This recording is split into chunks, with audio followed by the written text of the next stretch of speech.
Hey, true believers. Chris Mack coming at you today with Wolverine number 48. This is the Shiva scenario part 1. We've already gone over part 3, which was in Wolverine number 50, so I'll make sure to leave a card somewhere up here so you can click it, check that out. But I finally got the first 2 issues, and this was good.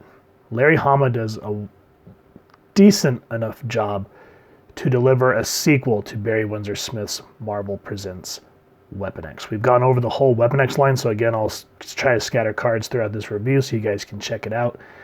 Because that was a pivotal moment with the Wolverine character, because we finally got a backstory. Before that, back when Lynn Wein created him back in the, late 70s, I think it was, there was not a whole lot known about him. And even through the whole Claremont era, we never got a whole look into Wolverine's background. So it wasn't until in the 90s, Barry Windsor Smith wrote the Marvel Presents issues, and it was phenomenal. It was one of those kind of surreal fever dream stories. And so to be able to try to write a sequel to that, I feel like Larry Hama did a decent enough job, but you can tell that there wasn't the passion that Barry Windsor Smith had. But nonetheless, a good example of good comics back in the 90s compared to now. Like, you put this up against like modern Wolverine comics, the modern will always pale in comparison. So with that said, we start in Alberta, Canada, and I just like how up close it just says keep out. And then we see Wolverine's claws. Now the print date on this before we go any further was November 1991. And I do also want to point out that if you haven't read a lot of the comics growing up, but you did watch X-Men the animated series, the episode called, what was it called? Weapon X, Lies and Videotapes, I think is the name of it. That episode was loosely based on this 3-part series. So I think that's awesome. And I like how Wolverine just comes into this facility looking like John Rambo, has the coat and everything, has the headband. He very much looks like Sylvester Stallone. And then at this point in history, I like this because even though this is Wolverine's solo title, his next protege, because Wolverine has always been like the father figure or big brother to a lot of the newer members. So it started with Kitty, and then it moved to Rogue. And then in the 90s, it was Jubilee.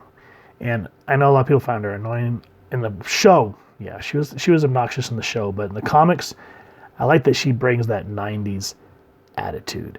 Now, they're going into this facility, and Jubilee's like, the radiation sticks around for centuries, Wolvie. And she always called him Wolvie, which I always thought was endearing. And if you haven't read how she found Wolverine, I don't think I've done a review on it. I'll double check. But the way her first appearance and the way she kind of ends up finding Wolverine is really interesting, and the way that their quest leads them. And then there's a team up with him, Psylocke, and Jubilee during the Claremont era. It's absolutely phenomenal. And that was after the whole Siege Perilous and the Australian Outback. It's a whole thing, but that's how him and her became really close. So, anyway, what I like here, again, spoilers. If you've not read Barry Windsor Smith's Weapon X, I highly recommend pausing this video and going and reading it or checking out the reviews and then come back. And you're back. So they open up the garage door to this facility, and I like how our main characters are silhouetted in the background, and then we get a tease of this car in the foreground. And when we flip the page, which the pages are wanting to stick together and make me look silly, so hold on a second. Here we go. It's this car called a Lotus 7. Now, forgive my ignorance, I'm not super car savvy, but I don't know if there's anything like this in reality that could look like this. But the way Windsor Smith drew it compared to this was sleek little car. Now this is the first clue into Wolverine's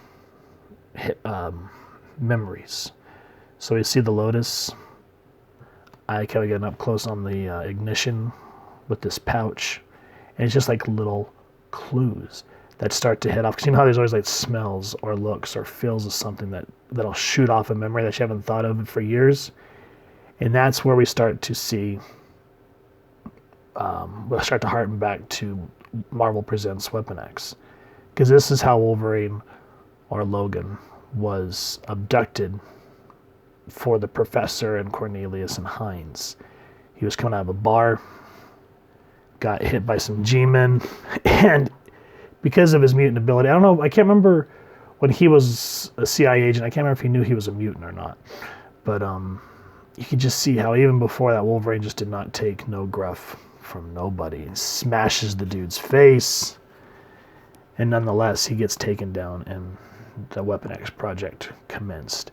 And I like how even though he goes down in his memory, he also goes down in reality, so that we can see that he's really struggling to try to get past all the memory wipes that the Professor had put in his mind. And so he's going down the corridors again. He's like, what were these people shooting at? Because he says there's all sorts of heavy gun artillery fire that was shot off here. And he's like, what were they shooting at? What or who? And then we see this primal scream. And then again, we go back to this artist, which you know what, let's put a pin here. I totally forgot to go over who wrote who the credits of this book. That was totally my bad. So let's back up just a little bit, folks. I am so sorry for that. This is A Tale of Memories and Mystery by Larry Hama script, Mark Silvestri pencils, Dan Green inks, Pat Brosseau doing lettering, Steve Buccoletto coloring. Bob Harris was the editor, and Tom DeFalco was editor-in-chief at the time. So an all-star cast on this book. And that's why I said this was a great example of a classic X-Men story, per se, because this is Wolverine. But what I meant by is if you read what Barry Windsor Smith initially did, and his paneling, the artwork, because he did all of it. He wrote and drew it. He kind of had, I can't remember who the person's name was, forgive me for that, but he did have someone kind of helping him. But other than that, it was everything he did by himself. And it is psychedelic. It is scary. It is great. So at this point, when you look at how Mark Silvestri, who I love his artwork, it's phenomenal. You know, Dan Green's done a lot of the books that I love. But these panels, dynamic though they may be and good, they pale in comparison to Windsor's initial artwork, especially if you go back and look at when Wolverine ripped through the control panels to get at the Professor. Yeah, that's dynamic. It's entertaining. But Windsor's, the way he kept Logan in the shadows, the choice of the color palette that he used, and made him look otherworldly and horrifying. So nonetheless, again, I'm glad that they made a sequel to it. Answers some questions, really launches some stories forward, but it's just, you have to look at it in an unbiased eye if you had originally read Windsor's first run, because at this you're like, yeah, that's a great panel, but it's not what we remember. And then here everything starts to topsy-turvy, because we don't know what's real, what's reality. We know what the quote-unquote reality is with Wolverine and Jubilee, but we go deep into Wolverine's mind at this point. We don't know if when he was a Secret Service member for the Canadian government, we don't know if he actually worked with Sabretooth or if this is memory. And another thing that I like here too, if I can find it, hold on, check this out. I love this nod. So they're getting ready to break up some gang members in this part of the memory. And where is it?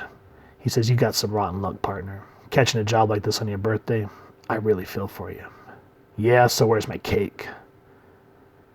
You want cake? In Windsor. You want cake? After this, I'll take you north, across the river to Detroit, to Greektown, get some baklava.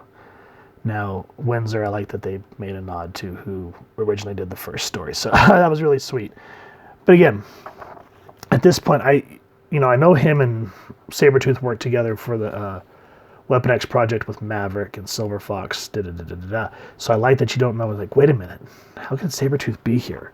But then it even gets more strange, because you find when they bust into this drug den or whatever, one of them is called Silver Fox. This character looks closely like the Professor. Now, why is this important? Why am I talking about all this? It says it's crucial that the memory implant being bonded to reality preferably to severe trauma. Where is it? The brain does not allow itself to remember excruciating pain in precise detail. These are appropriate gray areas to build on, to layer in alternate scenarios. So again, like I said, this looks closely like the Professor. This looks like Silver Fox. But even though his implants are trying to overwrite his memories, you know, he's still thinking back to the Weapon X bonding process. So it's madness. And even though it's not Barry Windsor Smith, as I said, Hama and the art team really do a great job of giving homage to what Windsor Smith did before and expounding on it by showing how these memory implants that happened to him and all that trauma and how he's having a hard time remembering because of all the conditioning he went through. So that's what I thought when I dove into this. I went, oh, this is really good. I like this. So Wolverine number 48, Shiva Scenario number 1, part 1, whatever. Great stuff. Like I said, we've already gone over part 3 because that was the first one I was able to get my hands on. So I'm glad that I got 48 and 49. We'll go over 49 later down the road. But this was a great comic. And if you've enjoyed this, please first and foremost support your local comic shop and pick up a copy. And if you've enjoyed this review, we really would appreciate it if you take a moment to hit like, share, and subscribe. Helps the club channel more than you could possibly know. And if you wouldn't mind hitting that fancy little X bell next to subscribe, that way as we continue to upload content, you guys can come to the channel. And we love hearing your feedback and just chatting with you all down in the comments below or on our social media pages, which I'll make sure to leave the links down below. So with all that said, I hope you all continue to have an absolutely amazing day reading, and happy hunting, true believers.